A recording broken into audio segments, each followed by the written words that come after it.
नमस्कार दोस्तों, एस्ट्रो गुरु चैनल में आप सभी का स्वागत है। दोस्तों, आज हम बात करेंगे 24 फरवरी को पड़ने वाले बुध प्रदोष व्रत की। दोस्तों, इस वीडियो को अंत तक देखिएगा क्योंकि इसमें हम आपको बुध प्रदोष व्रत का महत्व बताएंगे और साथ ही व्रत की कथा भी सुनाएंगे। लेकिन शुरू करने से पहले एक निवेदन, अगर अभी तक आपने हमारे चैनल को सब्सक्राइब नहीं किया है तो इसे सब्सक्राइब करें और बेल आइकन को जरूर प्रेस करें ताकि हमारे हर नए वीडियो की जानकारी आपको मिलनी शुरू हो जाए।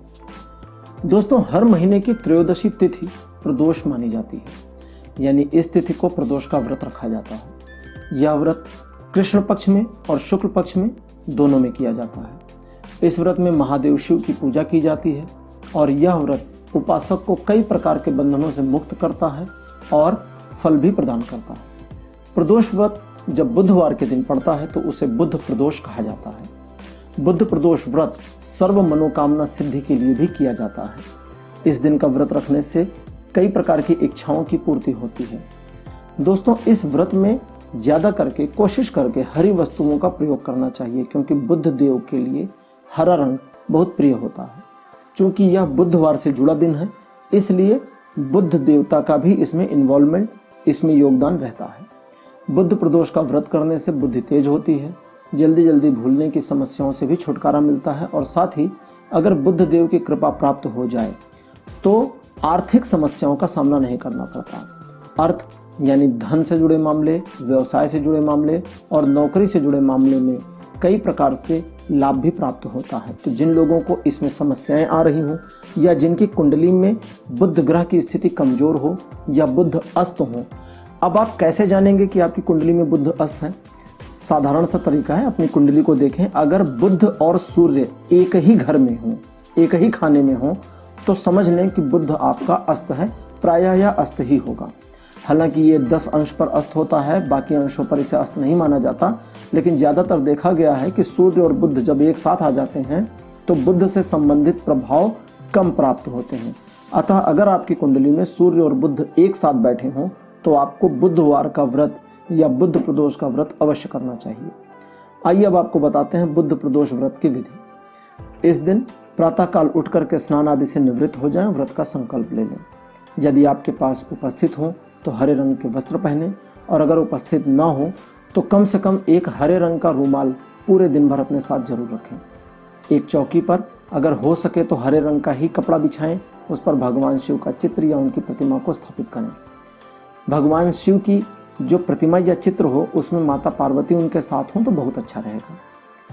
फिर भगवान की पूजा करें, उन्हें बेलपत्र और धतूरा अर्पित करना ना भूलें। चूंकि भगवान शिव का यह व्रत है इसलिए इसमें नमक का सेवन बिल्कुल भी ना करें। फलाहार पर रहें या आलू वगैरह भून करके खा लें। चूंकि सूर्यास्त से लेकर के रात्रि के आरंभ होने तक की अवधि को प्रदोष काल कहा जाता है।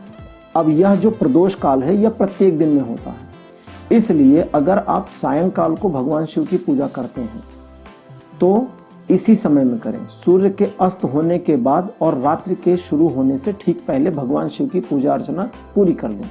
प्रदोष व्रत के लिए इसी समय का सायंकाल में पूजा के लिए सदुपयोग करें। साथ ही देसी घी का एक दीपक भी जलाकर शिवलिंग के पास रखें। शिव चालीसा का पाठ करें और ध्यान रखें कि अगर बुध प्रदोष का व्रत कर रहे हैं तो हरे रंग की कुछ वस्तुओं का दान अवश्य करें। हरे रंग के वस्त्रों का दान कर सकते हैं अथवा हरे रंग की सब्जियों का भी दान कर सकते हैं, वो भी चलेगा। अब आपको सुनाते हैं बुध प्रदोष व्रत की कथा। बहुत समय पहले की बात है, एक व्यक्ति था जिसका नया नया विवाह हुआ था। उसकी पत्नी गौने में गई हुई थी। कुछ समय के बाद वो अपनी पत्नी को लेने ससुराल पहुंचा। 1-2 दिन रहने के बाद उसने अपने सास ससुर को बताया कि बुधवार के दिन अपनी पत्नी को वापस ले जाएगा। लोगों ने उसको समझाया कि बुधवार के दिन पत्नी को विदा नहीं करते हैं। साले सालियों ने समझाया, सास ससुर ने समझाया, अड़ोसी पड़ोसियों ने समझाया, लेकिन वह जिद पर आ गया कि मैं दामाद हूं और मेरी बात को काटा कैसे जा सकता है। वह जिद पर अड़ा रहा। तब सभी ने भारी मन से उसकी जिद पर हामी भरी और उसकी पत्नी की विदाई कर दी। एक बैलगाड़ी में बैठकर वे दोनों पति पत्नी वहां से निकले। नगर से बाहर निकलने पर पत्नी को प्यास लगाई। उसने अपने पति से पानी लाने का निवेदन किया। वह लोटा लेकर पत्नी के लिए पानी लेने गया। जब पानी लेकर के लौटा तो उसने देखा कि उसकी पत्नी किसी और व्यक्ति के साथ बैठी हुई है और बातें कर रही है। जब वह क्रोध में आकर के सामने गया तो देखकर हैरान रह गया कि जिस व्यक्ति से बात कर रही थी उसने उसके जैसे ही कपड़े पहन रखे थे और वह देखने में भी वैसा ही था, यानी बिल्कुल उसका हमशक्ल था। वह समझ नहीं पाया कि क्या हुआ। वह फिर भी उस व्यक्ति से झगड़ने लगा। लोग इकट्ठे होने शुरू हो गए। सभी देखकर हैरान थे कि दोनों ही हमशक्ल हैं। सिपाही भी आ गए। सिपाहियों ने बातें सुनी, फिर उस महिला से पूछा कि सच बताओ कि तुम्हारा पति इन दोनों में से कौन है। लेकिन वह सिर नीचे किए चुपचाप बैठी रही, क्योंकि उसे भी समझ नहीं आ रहा था कि किसे अपना पति बताए। बीच राह में यह सब समस्या होते हुए देख करके वह भगवान शिव को याद करने लगा और मन ही मन प्रार्थना करने लगा कि हे भगवान, मुझे और मेरी पत्नी को इस मुसीबत से बचा लो। तो मैंने जो अपराध किया है बुधवार के दिन विदा करा करके, ऐसा मैं फिर कभी नहीं करूँगा।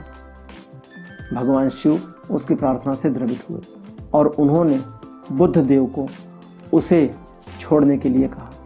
इसके बाद बुद्ध देव, जो स्वयं उसके ही हमशक्ल बनकर वहां बैठे थे, अंतर्ध्यान हो गए।